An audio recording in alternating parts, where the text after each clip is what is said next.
I stare at my reflection in the bathroom mirror, applying the same shade of lipstick I've worn for 10 years. Sarah, hurry up! We're going to be late. David calls from downstairs. Coming. I shout back, but I don't move. I just keep staring at myself. Wife material red, that's what David calls this lipstick color. Safe, predictable, boring. Sarah, I said I'm coming. I grab my purse and walk downstairs. David's already at the door checking his watch. Finally, do you know what time it is? It's 7:30, David. The party doesn't start until 8. Punctuality is respect, Sarah. How many times do I have to tell you that? I don't answer. I've heard this lecture 1,000 times. The drive to Lisa and Mike's anniversary party is silent except for David's conference call on speaker. Even on weekends, he can't stop working. Yes, I'll have the Morrison contract ready by Monday. No, tell them we won't accept anything less than full compliance. I tune him out and watch the houses blur past my window. When did my life become so predictable? Tonight will be exactly like every other party. David will talk about his latest promotion while I smile and nod. I'll compliment other wives on their dresses while dying inside. We pull into Lisa's driveway, and I can already hear the music. Remember, David says, straightening his tie, we're here to network. Mike's partner will be here tonight. Of course he will. What's that supposed to mean? Nothing, David. Let's just go inside. The party is exactly what I expected. The same people, the same conversations, the same fake smiles. I'm getting Lisa a drink when I see him across the crowded living room. Tall, dark hair, leather jacket thrown carelessly over a chair. He's everything David isn't: dangerous, unpredictable, alive. Our eyes meet and something electric shoots through me.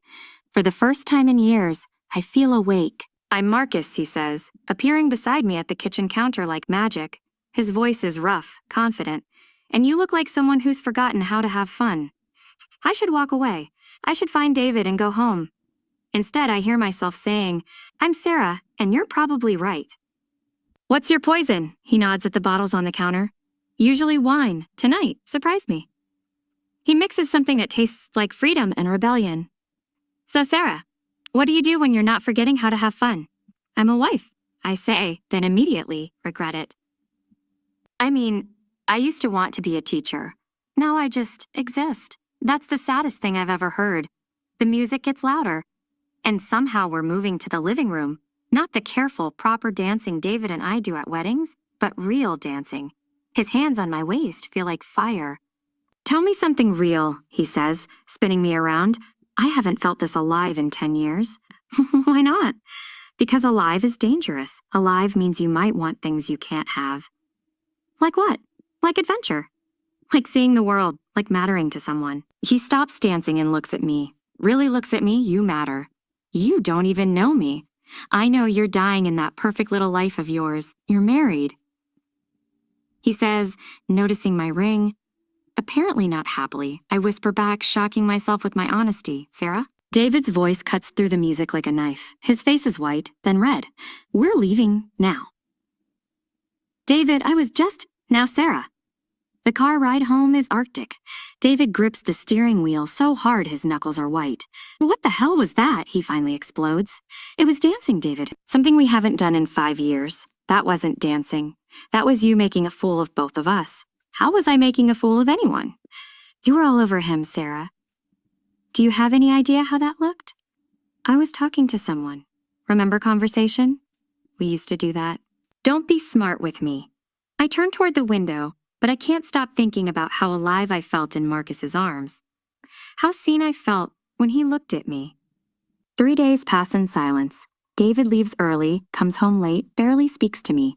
I tell myself it's better this way. Then my phone buzzes.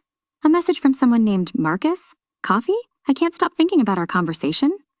I stare at the screen for an hour before responding. I can't. I'm married, so we're just talking. David is working late again, like always. I walk through our house beautiful, expensive, perfectly decorated. It feels like a museum. I stop at our wedding photos on the mantle. Was I ever that happy? I ask the empty room. My phone buzzes again. One coffee. If you're truly happy, I'll disappear forever. I type and delete a dozen responses. Finally, I write, Blue Cafe on Main Street, tomorrow 2 p.m. The next day, I tell myself I'm just proving David right, that I'm happy, that I love my life, that this is just a silly infatuation. But when I see Marcus waiting at a corner table, my heart does something it hasn't done in years. You came, he says, standing to pull out my chair. I almost didn't. But you did. That says something. We talk for 3 hours. He shows me his photographs on his phone, raw, beautiful images of places I've never been, people living lives I can't imagine. You're talented, meaning it. You sound surprised. David says, artists are just people who can't handle real jobs. I look at a photo of a woman laughing in the rain, completely free. I think David's wrong about a lot of things. What about you? What did you want to be before you became a wife? I wanted to be a teacher. I wanted to travel, to write, to matter. What's stopping you? I'm 32. I'm 32. It's too late. Says who? Your husband? The question hits like a slap. When did I start living David's life instead of my own? I have to go. I say suddenly, Sarah, wait, but I'm already running. That night, I lie awake beside my sleeping husband. He looks peaceful, successful, secure. Everything I thought I wanted, but when did security become a prison? I grab my phone and text Marcus. You're right. I'm not happy. His response comes immediately. Then do something about it. The next morning, David finds me at the kitchen table, phone in hand. What's this? He's holding my phone, reading my text thread with Marcus. My blood turns to ice. David, give me that. You want to throw away 10 years for some loser with a motorcycle? His voice is deadly quiet. Fine. But you'll lose everything, Sarah. Everything. I want a divorce, I say, the words falling from my lips like stones. David doesn't flinch. He sets down his coffee cup with deliberate precision. No, it's not a negotiation, David. Everything is a negotiation. His smile is sharp. He seemed to forget that I'm a lawyer. Sarah. I know exactly how these things work. He pulls out his phone and shows me photos, me and Marcus at the cafe. Laughing, my hand touching his arm. The angles make everything look intimate, scandalous. How did you? I hired a private investigator the morning after the party. Did you really think I was that stupid? My blood turns to ice. You've been having me followed? I've been protecting my investment. 10 years of marriage, Sarah. Half of everything I've built. The house, the savings, my reputation. Did you think I'd just let you walk away? You can't force me to stay married to you. Watch me. He leans forward. I'll destroy you in court. Adultery, abandonment, mental instability. I have witnesses who will swear you've been acting erratically for months. By the time I'm done, you won't get a penny. I don't care about your money. No? What about your sister's teaching job? The one she got because I recommended her to the school board. My heart stops. What about Emma? What about your parents' mortgage? One they'll default on if they lose their cosigner. The room spins. The room spins. You wouldn't. Try me. Stay married. Play the perfect wife, and everyone you love stays safe.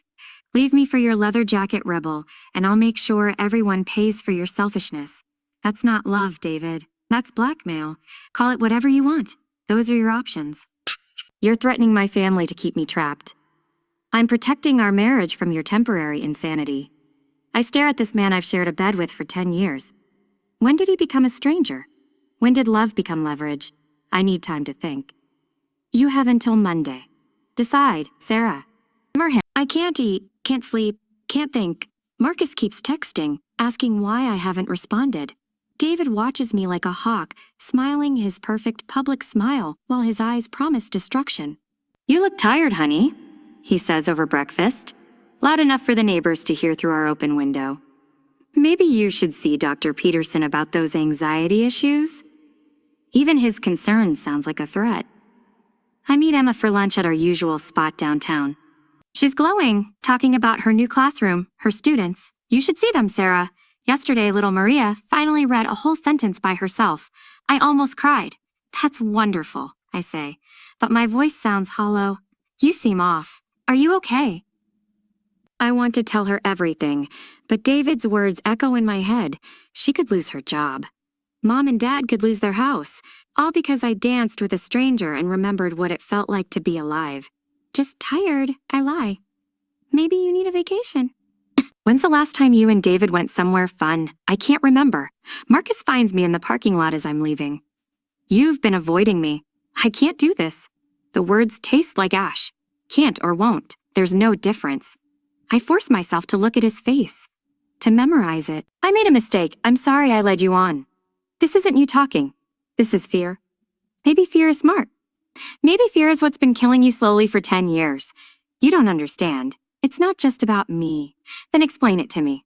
I almost do. Almost tell him about David's threats, about Emma and my parents, but what would be the point? I have to go. Sarah, please, just let me go. That night, David makes love to me with calculated precision. It feels like possession, like he's marking his territory. Afterward, he holds me too tight. I'm glad you came to your senses, he whispers in my ear. We're perfect together, Sarah. Don't ever forget that.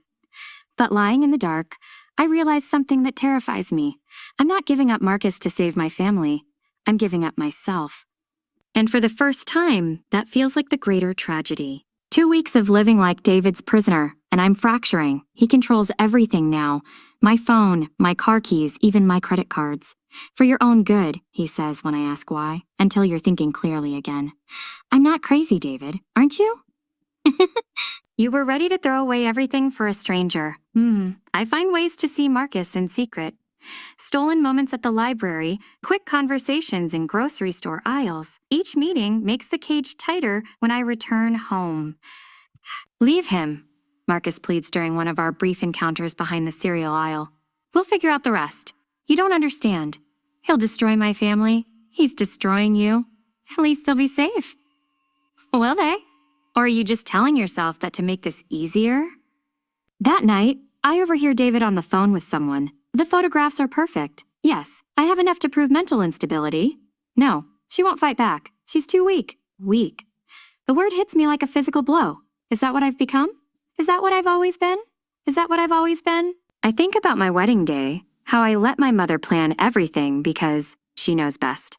How I let David choose our house because he understands investments. When did I stop being Sarah and become just David's wife?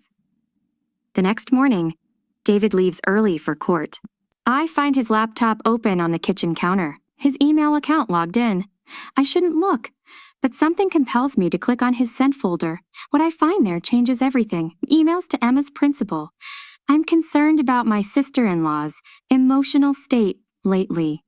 Perhaps the stress of her new position is affecting her performance.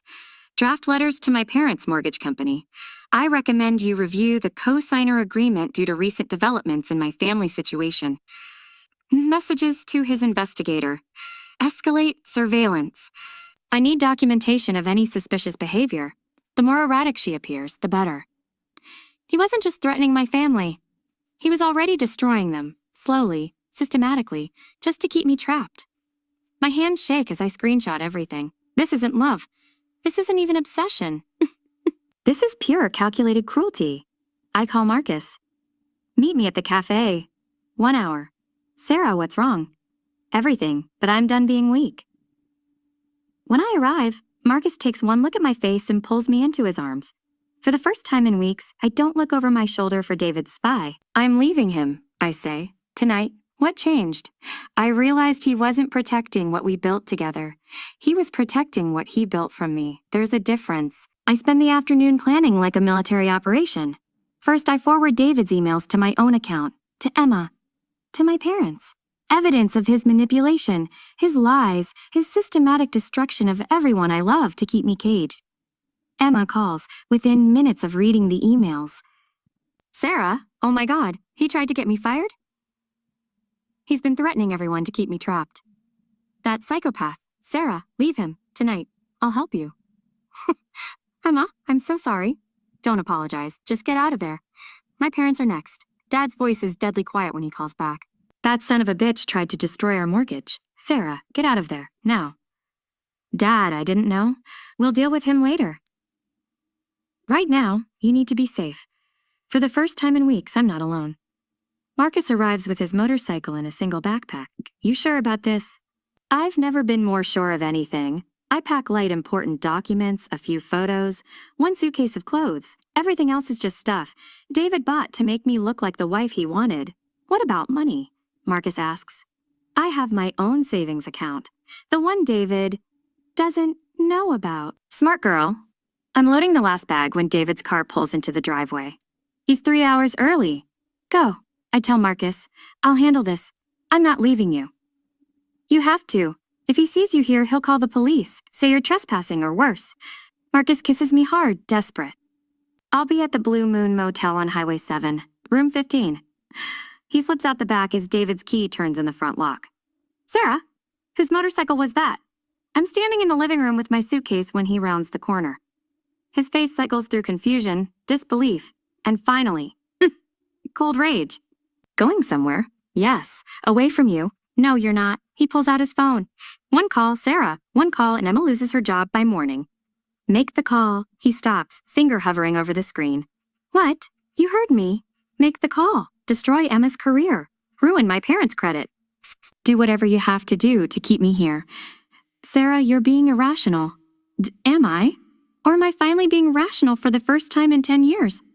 I hold up my phone, showing his email chain. Emma already knows what you tried to do.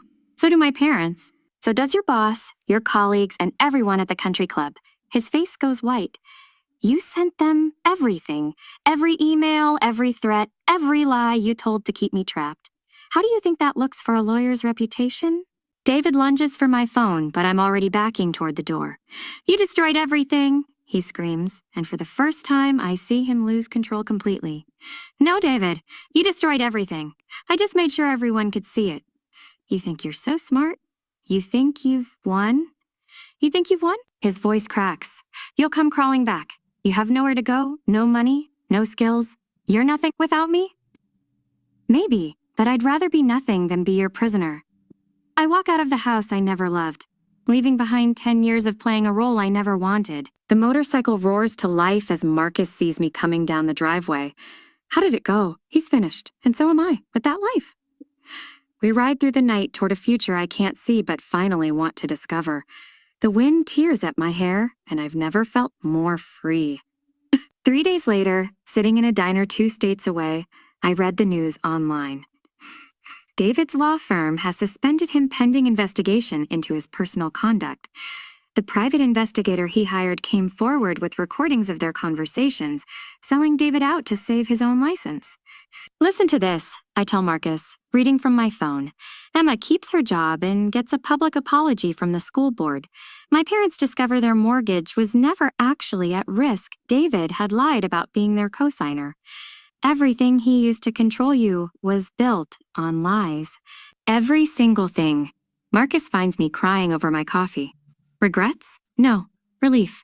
I wipe my eyes. I spent 10 years thinking I needed his approval to exist. I forgot I had my own voice. What now?